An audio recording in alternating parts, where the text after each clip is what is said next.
Hi, everyone. I'm Christina William, a 32-year-old marketing executive juggling a career, motherhood, and the ongoing challenge of trying to win over my mother-in-law, Pamela. Spoiler alert, it's not going great. My daughter, Maria, just turned 5, and she's the absolute light of my life. You'd think that a successful career and a beautiful, happy child would count for something. But to Pamela, it's as though I'm failing some invisible test. Michael could have married someone who prioritized family over work, she declared during our last Sunday dinner, jabbing at the roast I'd spent hours perfecting. Michael, my peacekeeping husband, quickly jumped in. Mom, Christina works hard for our family. And yet, he always found a way to change the subject, leaving me to absorb Pamela's icy glare while Rebecca, my sister-in-law, nodded enthusiastically beside her, as if auditioning for a role as Pamela's shadow. Christina's doing a wonderful job balancing everything, my father-in-law, Thomas, said in my defense.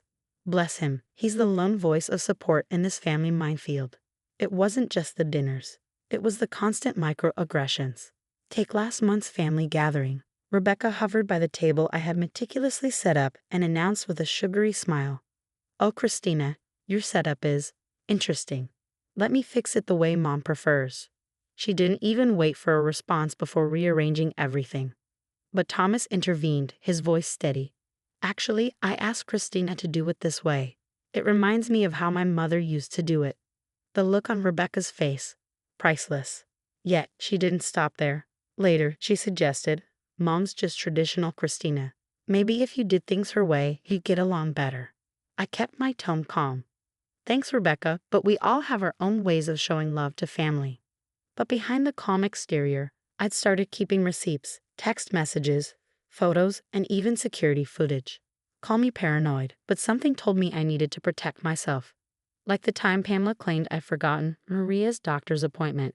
I pulled up her text, which clearly showed she'd given me the wrong date. Actually, Pamela, I said at dinner, holding up my phone, you told me Thursday. Would you like to see it? Her face went pale, but the satisfaction was fleeting. Despite all the drama, I kept hosting, kept trying. Maybe I was too stubborn to give up. But as Thanksgiving approached, I didn't realize I was nearing my breaking point. It started innocently enough. Rebecca offered to help with dinner. Let me help, Christina. We should bond more as sisters. I hesitated but decided to give her the benefit of the doubt. Sure, Rebecca. You can handle the sides while I finish the turkey. While I ran upstairs to help Maria find her stuffed rabbit, Rebecca stayed behind in the kitchen. When I returned, everything seemed fine. But during dinner, chaos erupted. Pamela spat out her green bean casserole dramatically. Are you trying to poison us? She gasped. Uncle Jim choked on the potatoes, guzzling water. I can't believe this, Pamela announced. My son married a complete failure. Mortified, I couldn't figure out what had gone wrong. I had tasted everything. It was perfect. Later that night, I checked the kitchen security footage. What I saw floored me. Rebecca, dumping heaping spoonfuls of salt into every dish while I was upstairs. But the craziest part, my friend Lisa had been video chatting with her mom while helping me prep earlier. The next day, she sent me her recording. In the background, clear as day, Rebecca was caught sabotaging the food. It didn't end there. At work the following week, I uncovered discrepancies in a new client's accounts. Rebecca's company. Thousands of dollars were unaccounted for, and guess who managed those accounts? To top it off, my cousin Amy called. Christina, you need to hear this. Aunt Pamela's been telling everyone. The weight of years of betrayal and manipulation came crashing down on me as I sat at my desk, staring at the evidence in front of me. My blood boiled as I pieced it all together. The lies, the deceit, the games Pamela and Rebecca had been playing with our entire family. This wasn't just about a ruined Thanksgiving dinner. It was a tangled web of destruction that had festered for years. She's been spreading lies about all of us. Amy had said earlier on the phone, her voice trembling.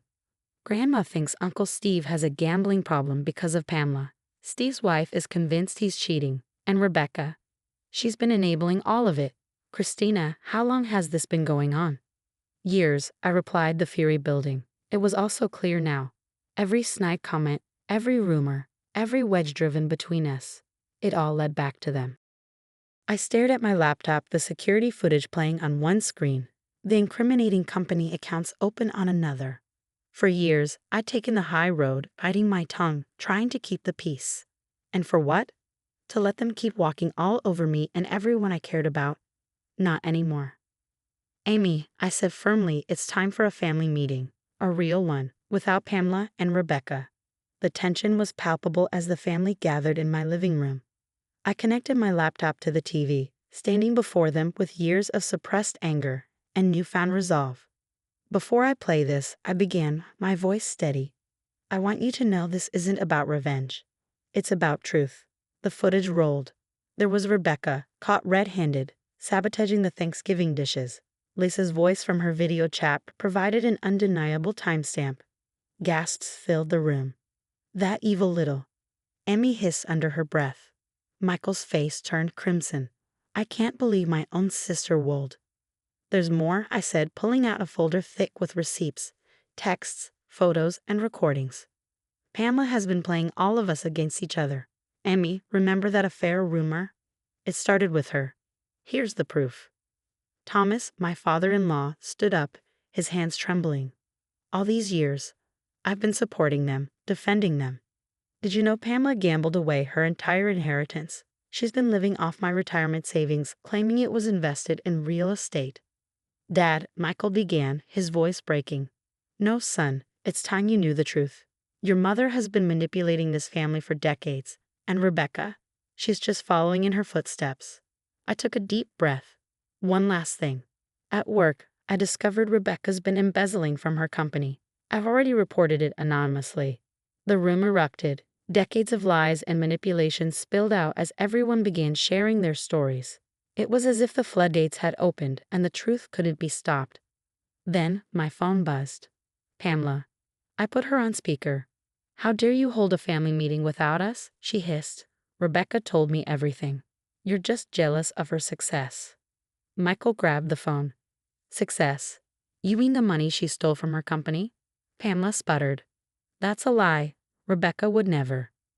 Like she would never sabotage Christina's Thanksgiving dinner? Mom, we have it all on video. All of it. Pamela's voice cracked. You don't understand. Everything I've done was for this family. No, Mom, Michael said coldly. Everything you've done was for yourself. And it's over. The fallout was swift and merciless. The next day, Rebecca's company launched a full investigation. Her colleagues avoided her like the plague, and her job was gone within days. Pamela's bridge club uninvited her after hearing about her gossiping and manipulation. Thomas called his bank and confirmed his worst fears. The real estate investments were a lie. Every penny had gone to slot machines and blackjack tables. I've already contacted a divorce lawyer, Thomas told me. I should have done this years ago. Christina, I'm sorry I let them hurt you for so long. That night, Michael held me close. I've been such a coward, he whispered, always trying to keep the peace instead of standing up for what's right. Never again.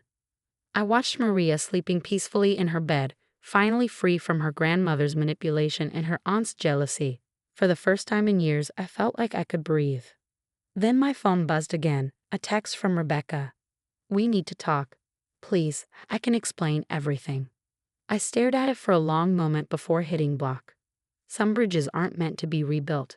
3 months later, the headlines hit the local paper. Marketing executive charged in $200,000 embezzlement scheme. Rebecca's mugshot was plastered on the front page. Not only had her company fired her, but they also pressed charges. 200 grand. I always knew she'd been stealing. The amount still shocked me. $200,000 stolen. Rebecca's greed had known no bounds. Over coffee, Amy filled me in on the aftermath. Did you hear? Her mortgage application got denied. She's moving to Arizona. Apparently, she can't even afford to rent around here anymore. Everyone knows what she did. Meanwhile, Thomas uncovered yet another betrayal. Pamela had secretly mortgaged their house to cover her gambling debts. The divorce papers landed on her prized designer handbag like a bomb. She lost everything. She blew 20 years of savings at the M Gym, Thomas told me during Sunday dinner, our new tradition, just the real family. And she didn't stop there. She kept borrowing more. Pamela ended up in a tiny one-bedroom apartment above the dollar store. Last I heard, she was working the register at Walmart. Her so-called friends, the ones she'd schemed so hard to impress, dropped her the moment the truth came out. Then, as if on cue, my phone started buzzing. Messages from Rebecca. Christina, please. I'm your sister-in-law. Family forgives. Please delete the report. I've changed, I promise. Just give me another chance. Block. Life, meanwhile, moved on beautifully. A promotion landed in my lap. Senior VP of Marketing. Michael and I celebrated by taking Maria to Disney World. Watching her face light up on Space Mountain, I knew I'd done the right thing. One day, Maria asked me a question that gave me pause. Mommy, why don't we see Grandma Pamela anymore? I knelt down to her level. Sometimes, sweetheart, people who say they love you actually hurt you, and it's okay to keep those people out of your life. She nodded, wise beyond her years. Like when Jenny was mean to me at school, and you said I didn't have to be her friend anymore. Exactly like that, baby. Our holidays are peaceful now. No more walking on eggshells, no more checking security cameras. Thomas visits often, and he's even found happiness with Helen, a warm-hearted woman who knows how to love without keeping score. Amy ran into Rebecca at a gas station off I-95 last month. She's working as a telemarketer now, Amy said, shaking her head. It's her third job this year. Oh, and Pamela, her manager at Walmart, wrote her up for being rude to customers. Old habits die hard, I guess. Last night, as we watched Maria playing in the backyard, Michael wrapped his arms around me. You know what's funny, he said. Mom always said you weren't good enough for this family. Turns out you were too good. I smiled, thinking of the last message I sent before blocking Pamela and Rebecca for good. I don't keep toxic people in my life anymore. Some might call it karma. I call it consequences. Either way, I'm just grateful my daughter will grow up knowing her worth, understanding that love doesn't come with strings attached, and realizing that sometimes the best revenge is simply living well. Now I want to hear from you. What would you do if you caught someone sabotaging your reputation while pretending to be family? Would you expose them immediately or wait to gather more proof? And here's another tough one. At what point does keeping the peace turn into enabling toxic behavior? Drop your thoughts in the comments below. I respond to every comment and love hearing your stories. And don't forget to hit that subscribe button and turn on notifications for more real-life tales about overcoming toxicity and coming out stronger. Trust me, you won't want to miss what's coming next. Remember, the greatest act of self-love is knowing when to walk away.